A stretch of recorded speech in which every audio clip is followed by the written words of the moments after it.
How much do you know about the WHO trying to being co-opted to help the globalists take over the world? Quite a bit, and I made sure that I put out this book. It's Testimony of Nurses, and this one's a real one. Now, this is a real book, Wow. and oh yeah, well, transcripts, it's kind of easy, and I think I think in the introduction, I basically, and pardon me if I go off on a tangent, but I basically said you have to understand when you go to a hospital, you hope that the doctor is completely engaged with you and you alone and has no other considerations. But you have to understand your doctor has to answer to the medical director of the hospital, who has to answer to the business administrator of the hospital, who has to answer to the CFO and the CEO, who has to Yeah. answer to Wall Street. So there's a whole room full of people in there when some, I mean, unless it's a In the so exam room with you, right? right. I mean, that's why we wish we had more sole practitioners, but they're like an endangered species, right? Mhm. But then in the book I say, and this is early on, I say, now they want to add another layer, and that will be a bunch of unelected bureaucrats, many of them not doctors, who are going to control the whole deal. So I'm hip to it, and I'm very concerned that yeah. So I know the basic shape. Okay. So, it's basically under the guise of health, um, we can have a soft coup and bring in one world government. And it's of course, a stepwise process, but this enables them to gain a great deal of surveillance. They want to perform surveillance of our noses, surveillance of our medical records, and surveillance of our social media presence and all media presence, because censorship is important, because we need a single narrative. When you're having a pandemic emergency, we can't tolerate people challenging, the government line.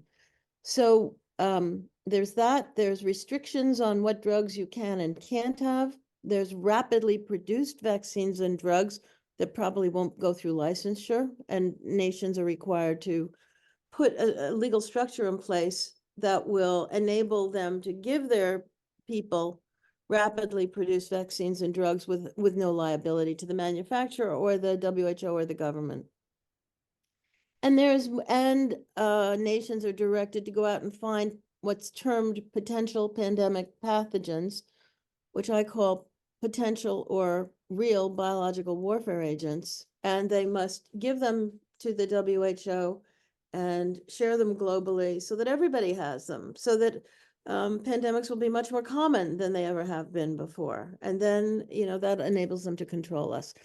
This plan is not just the US and the WHO, it's a massive plan. The UN is part of it, the World Bank is part of it, the G7, G20 are part of it. Basically, all your multinational, multilateral institutions are in on it. And so what's coming down the pike is at the end of May, there's an annual meeting of the WHO, and the US started this process. Two documents were proposed. One was a completely new pandemic treaty that has all these things in it I just told you about. And the other was there already was international health regulations that were primarily advice. There were a few requirements, like if you had cholera in your country, you're supposed to report it.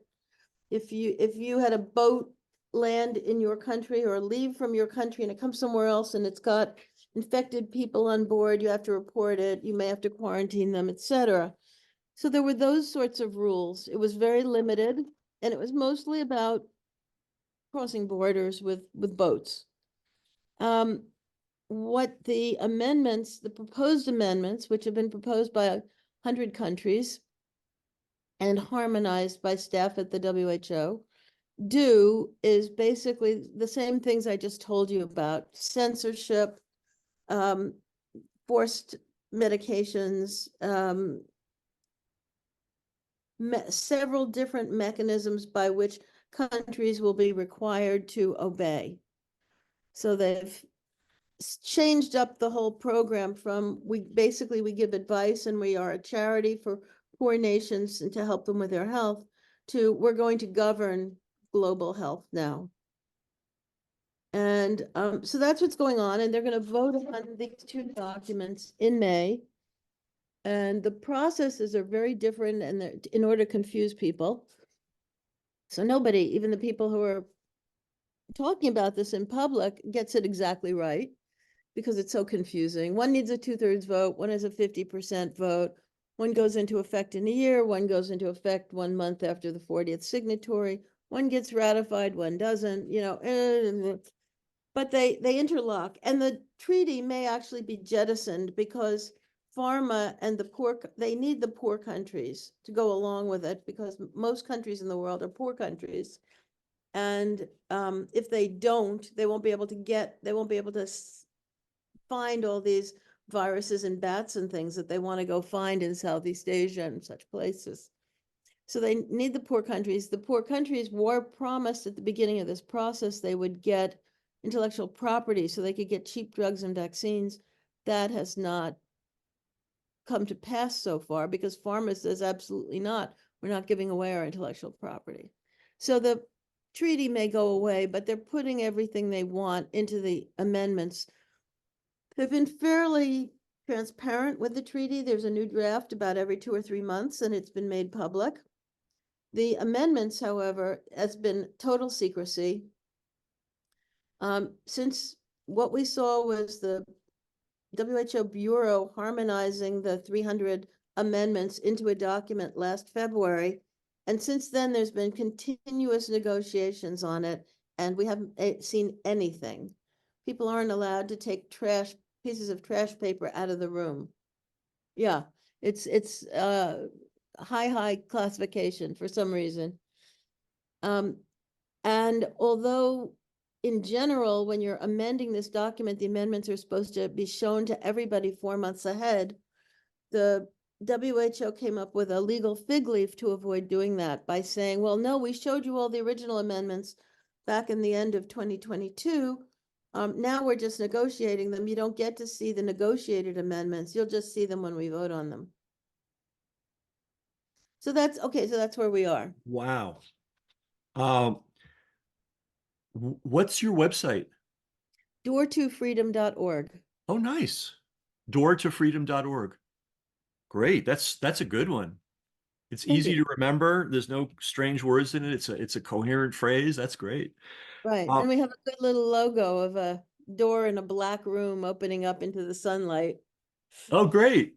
Great. Wow, that's good. Those simple things like that are so important for, because people need a hook, they need to be able to pick up the idea and carry it away and not be, Exactly. Eyes and ears. yeah.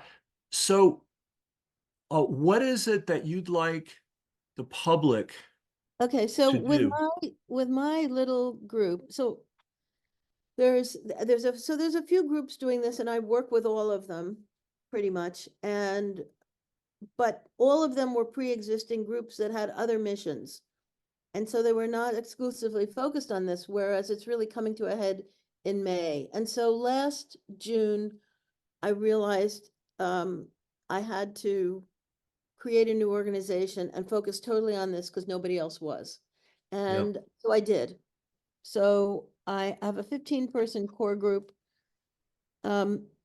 I have lots of connections, and I've been asked to speak all over, including to about 4 parliaments, etc. I'm traveling around a lot. I made about 6 trips to Europe last year. Wow. And yeah, and I've talked with lots of parliamentarians and others. I've been to Congress a couple of times to give briefings and I helped create a symposium hosted by Ron Johnson of good people. We produced a really, really good 2 to 3 hour symposium in Congress 2 months ago.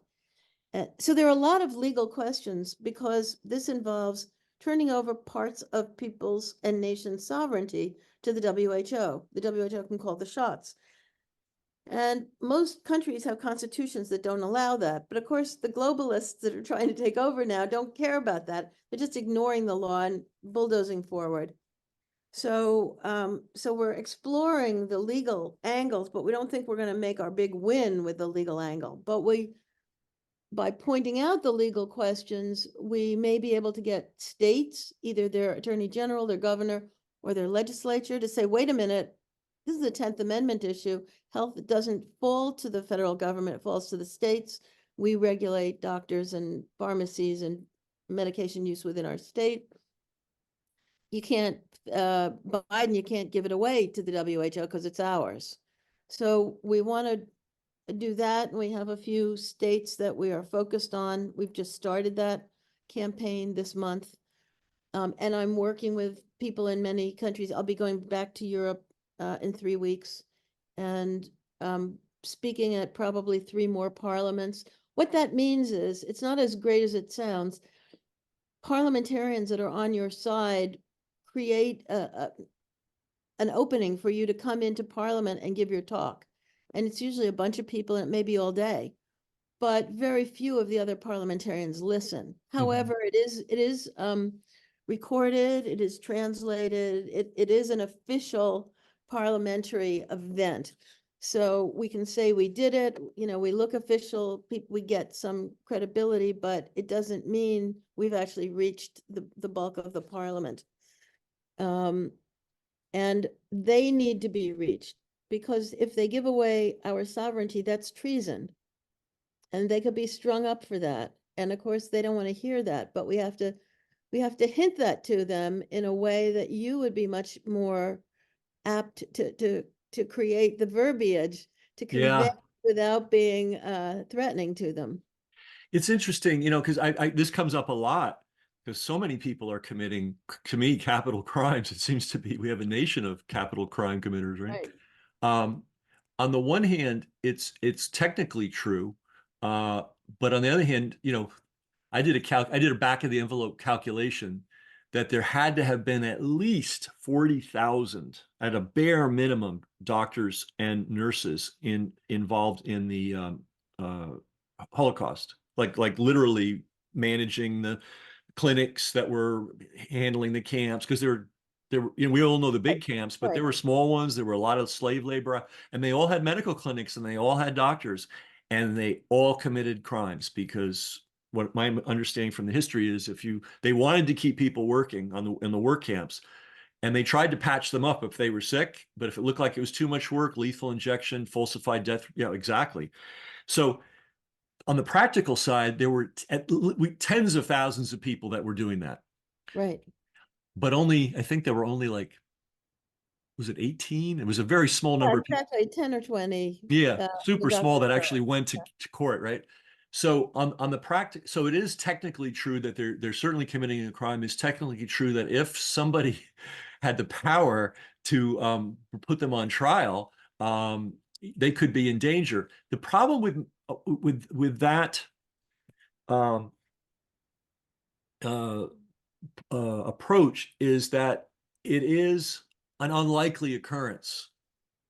Even if everything goes, a lot of things have to go right, even for only a handful of people to go. So I wonder if there's another motivation that has more.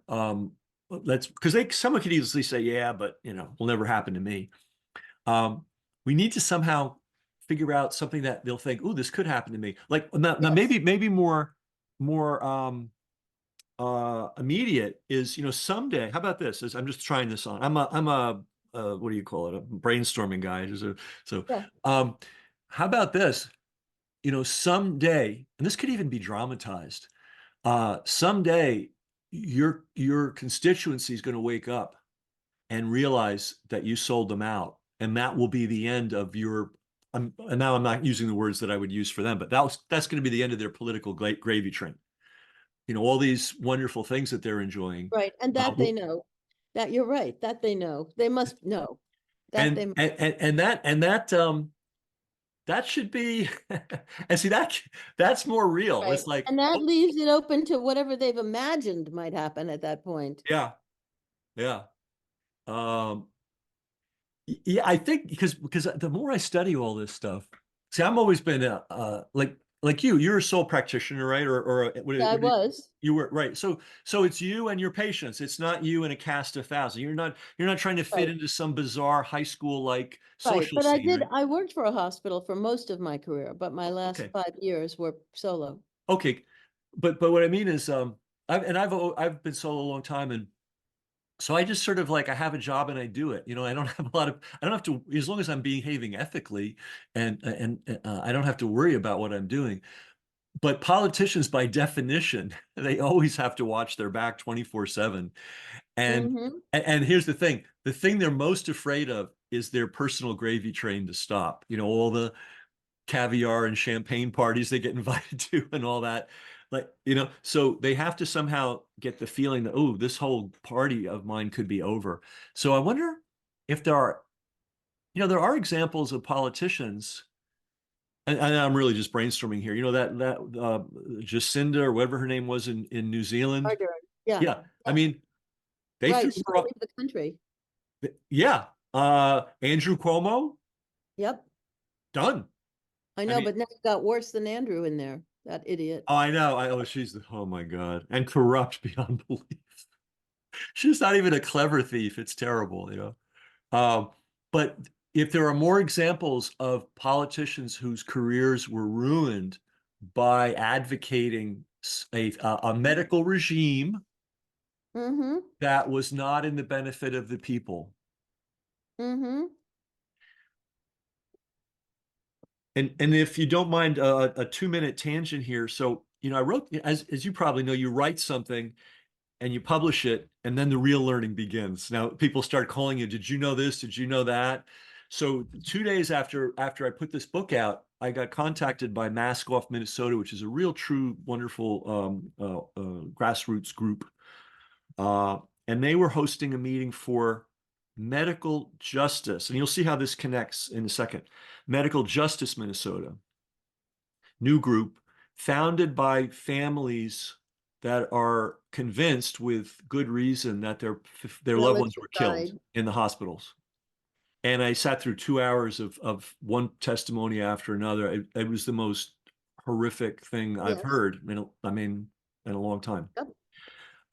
What I'm trying to do with them, because I have a friend that's founded it just by coincidence. I didn't even know he founded it, and then he told me, "Hey, I'm doing this." I go, "Good, let me help you." You know, and I just give him advice. I don't really work, but I just give advice. Here's my point. Uh, there are a lot of people who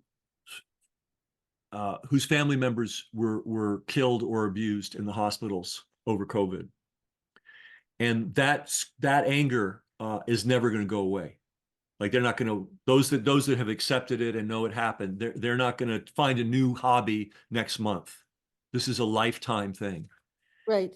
and I think if there, and that's why I'm working with this group. If there's a way to help those people organize and amplify their voices, and here's where it comes full circle. Let the politicians know that they're going to be there forever on their backs over this. This is not something we're going to, you know, because politicians, you know, their whole game is, yeah, they're yelling at me now, but tomorrow, you know, they'll all Yes. forget. And you know, no, we have to somehow impress on them that this is a crime that will never be forgiven or forgotten, and they will pay for it in terms of public, you know, legal things, public disapproval for the rest of their careers. I guess they're buying a body of very well organized, very motivated enemies. If they go along with this path, I think that's a more Yes. realistic thing to fear. And when I went to Congress, they were very interested in what I had. I was talking to conservative members, of course, but they didn't know what was going on. They need to know. People all over the world don't know because the WHO and our government officials have been lying about what the WHO is doing. So actually, that's why if you let me share my screen with you, see this respect for human rights, dignity. I do, yeah. Okay. So this got crossed out in the amendments. Now we're going to have equity instead. Oh, for the love of God. Here's the next one. These are screenshots from the document itself. That, I mean, Um, I mean, that one line there says it all, right? Yes, it Could you go back does. for 1 second? Do you mind? Yep. I just want to Yep. take it. So dignity, human rights, and fundamental freedoms, no good. We got to talk about equity. What is equity and what is inclusivity? I'm sorry Tell you what they are. Equity, I'm sorry to rant on this. equity means if everybody in the world can't get ivermectin, you can't either. And Right. inclusivity means everybody in the world's getting a vaccine. There you go. Coherence means everybody singing from the same book. Right. Yes. Uh, and there's no word of rights. Instead, it's responsibilities of the state part. Oh my God. You know what? You could do an entire show just on this. Oh my God, this is horrific. Okay, I'm sorry to go off on that. So No, bad. These guys are so bad. these documents are really bad. They give you nothing and they take away.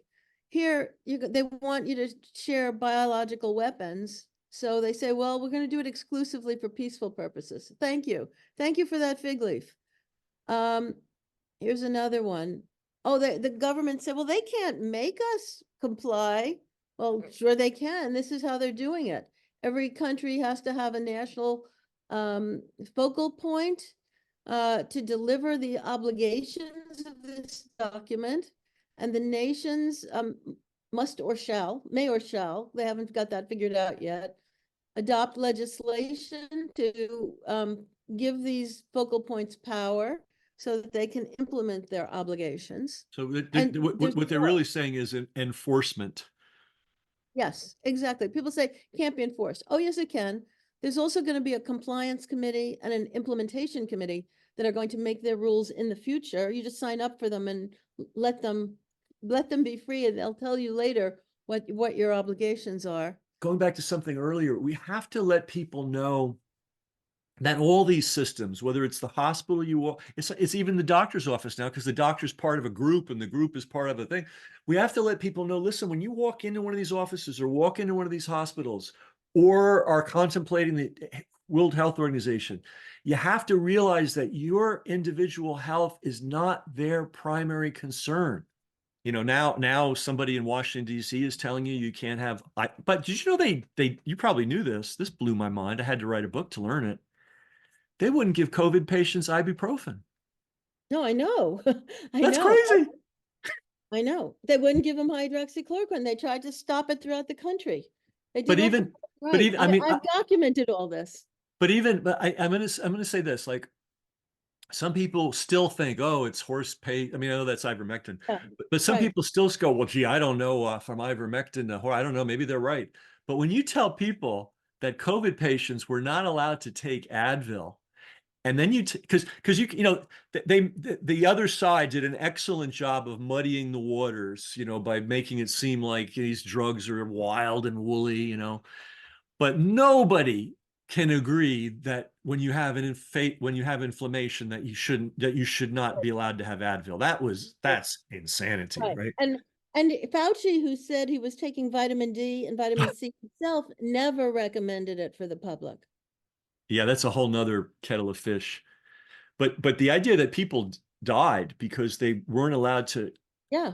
hold that inflammation from going wild because a bureaucrat, and I think that's the theme. Lots of bureaucrats in every single state Yeah. were instructed to stop this. So I can tell you they made all different rules in different states for hydroxychloroquine. I spoke with Ralph Lorigo, who was the first lawyer who was around Buffalo, who was litigating against the hospitals to allow the patients to get the ivermectin. My friend Pierre Corey was an expert for him. That we work with doctors who were trying to give these people in the hospital ivermectin, get privileges so they could treat them, and the hospitals were stopping it. Bureaucrats and bureaucratic regulations actually killed people and killed a lot of people. Right. And that's not me saying it. And that's why I wrote this is 8 Yeah. professional nurses, veterans. And so now, and so that it's a very simple leap to, and by the way, they want to tighten the screws even more, and they want to take the power away from your doctor, away from your hospital, away from your state, even away from your country, and they want to give it to these guys. Right. So I had this slide. Tedros, with no medical degree, would become the Ugh. world's doctor. That will piss most people off. And the article's from the New York Times. I'm quoting from the Times there. Yeah, in the book here, let me see if I can. I described him accurately. I didn't, not a medical doctor. Tedros earned a PhD in community health. With this foundation, he was appointed Minister of Health by the leader of the Tigray People's Liberation Front, Yes, uh, a 15-year armed struggle yes, against the government of Ethiopia. You know, he's he's a bad guy on so many levels. And the lady, who they had before. They put what was her name, Margaret yes, Chan, in there, yes, and that was a whole. And this is an interesting issue, and I'm sure you bring it up. These are political appointees. Chan was put in to make the Chinese feel warm and fuzzy. right. And this guy was put in to make Africa feel warm and fuzzy. But he's a terrible man. Um, yeah, I think And everybody he hates the worked on bureau. Bill Gates and the Clinton Foundation before. That's where he came from. Tedros did. And the Chinese liked him. The Brits did not, interestingly. Probably because he's a terrorist.